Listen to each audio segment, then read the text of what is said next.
Hello there! This is an astrological forecast for the month of August 2009 for Gemini. And this also applies if you have a Gemini ascendant. So Gemini, this month is going to be interesting for you. It's going to have a lot of stimulation for you, and it's going to be very personal. Mars is in your first house until about the 26th of the month. So you're going to have an abundance of energy. It's in your sign as well. So you're going to be flitting here and doing this and doing that, even more than usual, Gemini.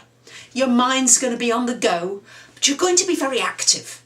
You're going to feel as though you've got ants in your pants. You're going to have to do something. There's this urgency, a feeling of urgency, of action for you, Gemini. No sitting back. Not that, of course, you do sit back, Gemini, don't get me wrong, but you will feel as though your energy is really boosted, certainly until about the 26th of the month, and it's a good time to do anything physical. Those of you that haven't exercised, start exercising. It's a great time to get going. Those of you who do exercise, you're probably going to find yourself doing more of it. But it's a physical time for you. After that, come the 26th of the month, Mars is in your second house. And Venus is there for most of the month in the second house. So for you Geminis, this is a good time for you earning money. Good time to put your energy and your focus into making money. With Venus in the second house, Gemini, you've got to watch out that you don't just suddenly spend on something that's more of a want than a need. It's a bit of a luxury, but you don't really need it. So you've got to watch that. Especially when Mars comes into the second house as well, you've got to watch that your money just doesn't disappear on you. Make sure that you have got a tight rein on it and that you imprison every dollar to the best of your ability. Because Gemini, I do know, it can suddenly disappear for you.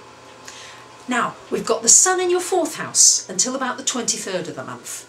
So you're going to want to spend a little time at home and enjoy home and family amidst all of the activity, but there will be some nice times in the home for you and just for you to relax and enjoy that, particularly for the first 3 weeks of the month. This will be a very good time for you just to enjoy that and to sit back.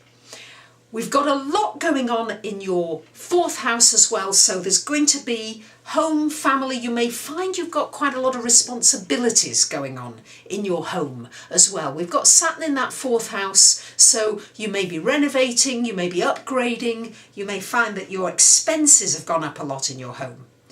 You've also got a lot going on in the third house, which is your house. The Sun there in those first 3 weeks, and you're going to feel as though your communication is really smooth, Gemini. Mercury is in Virgo from the 2nd of the month till the 26th.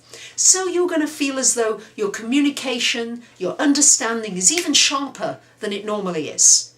Anything that needs to be done in writing, any writing you need to do, it's a great time. It's a good time for ordering your thoughts, for getting some order in your environment, and also for creating some really clear agreements with people. Great time to do while Mercury is in Virgo for you. It's a very complimentary sign for you Geminis.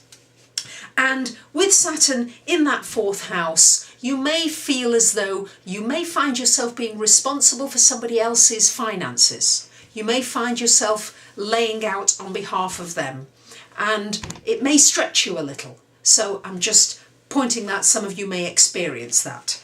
Mercury slips into your fifth house, into Libra, on about the 26th, 7th of the month, and this will be a more social time for you.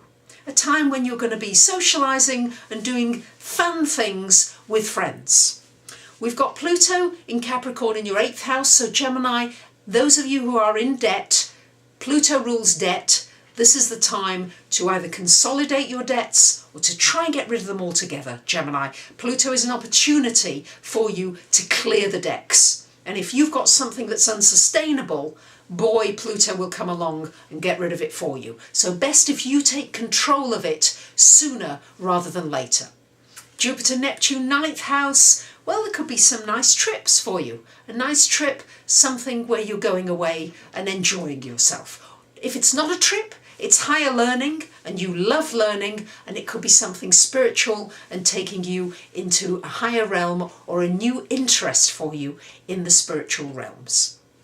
So there you have it, Gemini. Lots of different things going on, lots of stimulation for you physically, earning money, watch those finances, fun at home and family, and maybe some responsibilities there, but a very varied and interesting month ahead for you. So I wish you a great August, and I thank you for listening, and I'll see you soon. Bye for now.